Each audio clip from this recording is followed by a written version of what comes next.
हमारे देश में महिलाओं को देखिए देवी कहकर पूजा जाता है, लेकिन जब वही देवी अकेले कमरे में होती है तो उसका मन कितना टूटा हुआ है, ये WHO की रिपोर्ट ने पूरी दुनिया को दिखा दिया है।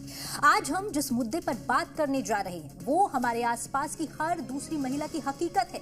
जरा सोचिए, घर की जिम्मेदारी, ऑफिस का प्रेशर, बच्चों और बुजुर्गों की देखभाल, सब कुछ एक साथ निभाते निभाते आखिर कब तक कोई इंसान मजबूत रह सकता है। विश्व स्वास्थ्य संगठन यानी WHO की ताजा रिपोर्ट ने चौंकाने वाला सच सामने रखा है। रिपोर्ट कहती है कि महिलाएं मानसिक बीमारियों, डिप्रेशन और एंजाइटी की सबसे बड़े शिकार बन चुकी हैं।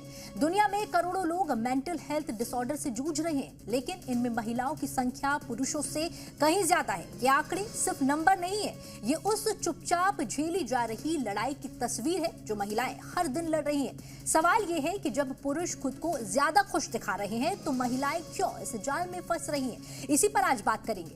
आंकड़े अक्सर कठोर होते हैं पर सच बताते हैं, और वही आज WHO की रिपोर्ट ने बताया है, क्योंकि WHO की रिपोर्ट के मुताबिक साल 2021 में दुनिया में 1 अरब से ज्यादा लोग मानसिक स्वास्थ्य की किसी न किसी समस्या से जूझ रहे थे, और इनमें महिलाओं की संख्या पुरुषों से कहीं ज्यादा है। करीब 58 करोड़ महिलाएं मानसिक परेशानियों का सामना कर रही थी, जबकि पुरुषों की संख्या करीब 51 करोड़ थी। डिप्रेशन के मामलों में महिलाओं की हिस्सेदारी करीब 65% दर्ज की गई है, और एंजाइटी डिसऑर्डर के मामलों में भी महिलाएं लगभग 63% तक अधिक प्रभावित पाई गई हैं। खासकर 20 से 24 साल की उम्र में ये उछाल सबसे ज्यादा देखने को मिला है। यानी युवा महिलाएं जो करियर, पढ़ाई और रिश्तों के साथ साथ जीवन बसाने की कोशिश कर रही हैं, वो सबसे ज्यादा दबाव झेल रही हैं। ये सिर्फ संख्याएं नहीं है, हर आंकड़ा किसी माँ, किसी बहन, किसी बेटी की कहानी को बयां कर रहा है। आप सोच के देखिए, अगर दिल्ली की मेट्रो में 10 लड़कियां सफर कर रही हैं तो उनमें से आधी किसी न किसी मानसिक परेशानी का सामना कर रही हैं, और यही आज की सच्चाई है।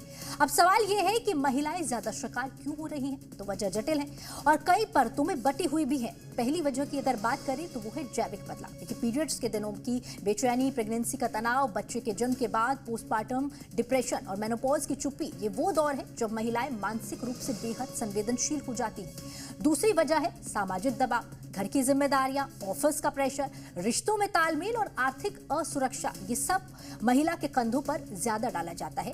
तीसरी और सबसे खतरनाक वजह है हिंसा। WHO के अनुसार घरेलू हिंसा या यौन हिंसा झेल चुकी महिलाओं में PTSD और गंभीर डिप्रेशन के केस 3 गुना अधिक पाए गए हैं। और चौथी वजह कोविड-19 जैसी आपदाएं हैं।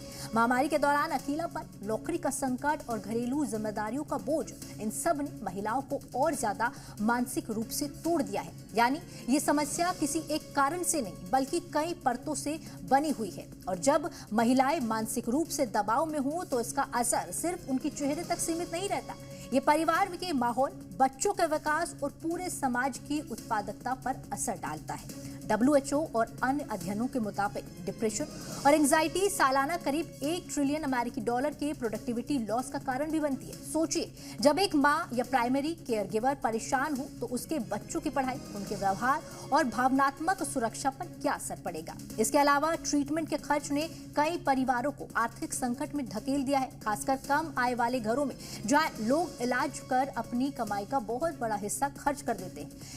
नतीजा ये है कि मानसिक बीमारी हेल्थ का मामला बनकर रह जाती है, पर उसका असर सामाजिक और आर्थिक संकट भी बनकर उभरता है, और वही बोझ सबसे अधिक हमारी बेटियों, बहनों और माताओं पर सामने आता है।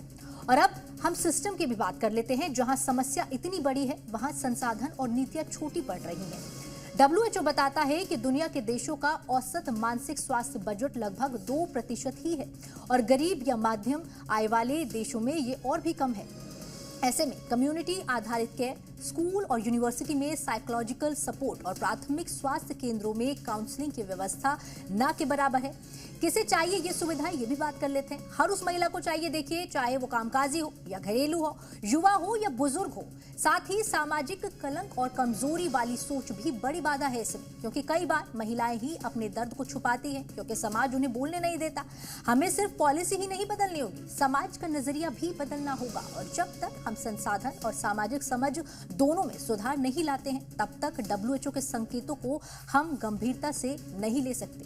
अब वक्त आ गया है कि हम इसे सिर्फ एक रिपोर्ट ना माने बल्कि एक चेतावनी समझें। हमें महिलाओं के लिए जेंडर सेंसिटिव हेल्थ पॉलिसी चाहिए। गर्भावस्था और डिलीवरी के बाद काउंसलिंग जरूरी बनानी होगी। घरेलू हिंसा से जूझ रही महिलाओं के लिए मजबूत सपोर्ट सिस्टम खड़ा करना होगा और सबसे जरूरी, हमें मानसिक स्वास्थ्य को उतनी ही अहमियत देनी होगी जितनी हम शारीरिक बीमारियों को देते हैं। याद रखिए, डिप्रेशन और एंजाइटी कमजोरी नहीं है, ये बीमारियां हैं जिन्हें समझना और ठीक करना दोनों जरूरी है। और जब महिलाएं मानसिक रूप से मजबूत होंगी तभी हमारा परिवार, हमारा समाज और हमारी अगली पीढ़ी मजबूत होगी। तो WHO की रिपोर्ट हमें आईना दिखाती है कि अब हमें फैसला करना है कि क्या हम इस आईने से मुंह मोड़ लेंगे या सच का सामना करके बदलाव की शुरुआत करेंगे। तो आपके लिए भी इसमें देखिए एक मैसेज है। इसमें मैसेज ये है कि आप अपने आसपास की महिलाओं का ध्यान रखें, उनका हालचाल पूछो और ये जानने की हमेशा प्रयास करना चाहिए कि किसी डिप्रेशन या किसी तनाव का तो वो शिकार नहीं हो रही। मनोज, क्या कहेंगे इस पर? मैं ये समझना भी चाह रहा था प्रियंका, जब आपने इस स्टोरी को फाइल किया, इस रिपोर्ट को आपने देखा है, ठीक है, एक स्थिति का आकलन करके सामने रखा गया है, आईना दिखाने का प्रयास WHO की रिपोर्ट ने बेशक किया है, लेकिन सुधार की तरफ अगर हम बात करें तो क्या राज्य सरकार के स्तर पर हम केवल सुधार को लेकर चले या कॉर्पोरेट कल्चर का भी जिक्र इस रिपोर्ट में आया है, जैसा आपने फाइल की इस स्टोरी को? बिल्कुल, देखिए किस स्तर पर काम करने की जरूरत होगी प्रियंका? मुझे देखिए मनोज, कॉर्पोरेट तो है ही, राज्य सरकार का भी पूरा इस पर बनता है योगदान कि उन्हें भी करना चाहिए, लेकिन सबसे पहले शुरुआत घर से होनी चाहिए, मुझे ऐसा लगता है। अगर किसी घर में, होम कहते हैं ना कि होम में अगर पीस है, घर पर अगर आप सुख शांति से रह रहे हैं तो बाहर आप लड़ लेंगे, बाहर की लड़ाई फिर भी हो जाएगी, लेकिन अगर घर में ही प्रॉब्लम होगी, घर में ही महिलाएं शिकार हो रही होंगी तो वो एक बहुत बड़ी समस्या बन जाता है।